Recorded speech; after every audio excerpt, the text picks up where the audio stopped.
त्यामुळे मी एवढंच आश्वस्त करतो, ज्या घोषणा केलेल्या आहेत त्या सगळ्या पूर्ण.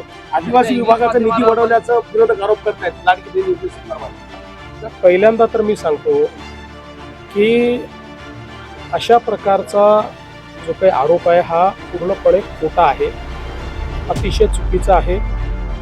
अर्थसंकल्पाची पद्धती ज्यांना समजत नाही अशी मंडळीच असा आरोप करू शकतात.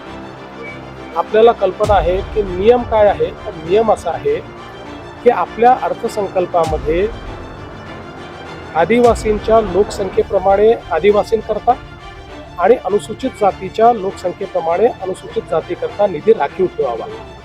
आणि हा निधी राखीव ठेवताना त्यातला जास्तीत जास्त निधी हा वैयक्तिक लाभाच्या योजनांकरता राखीव ठेवला पाहिजे आणि मग काही स्पेसिफिक इन्फ्रास्ट्रक्चर करता ठेवला पाहिजे. आता लाडकी बहीण ही योजना वैयक्तिक लाभाची योजना आहे, त्यामुळे लाडक्या बहिणीकरता जर तुम्ही निधी दिला तर तो अर्थसंकल्पाच्या नियमाप्रमाणे त्या आदिवासी विभागातच दाखवावा लागेल आणि तो अर्थसंकल्पाच्या नियमाप्रमाणे त्या अनुसूचित जाती विभागामध्येच आपल्याला किंवा सामाजिक न्याय विभागातच दाखवावा लागेल. त्याप्रमाणे तो दाखवला. पण या संदर्भातला अजितदादांनी हाऊसमध्येच खुलासा केला की नुसतं इथे पैसा दाखवला त्याच पैशात दाखवला असं नाही आहे, तर जवळजवळ 2.5 पटीनं या विभागांचं बजेट वाढवलेलं आहे आणि त्या ठिकाणी तो दाखवलेला आहे. त्यामुळे ही अकाउंटिंगची पद्धत आहे. कुठलाही पैसा पळवलेला नाही, कुठलाही पैसा बळवलेला नाही. ज्यांना हे समजत नसेल त्यांनी माझ्याकडे यावं.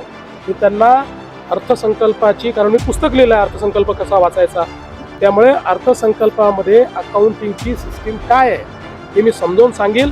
नियमामध्ये अशा प्रकारची तरतूद तिथेच दाखवावी लागते, ती योग्य प्रकारे दाखवलेली आहे.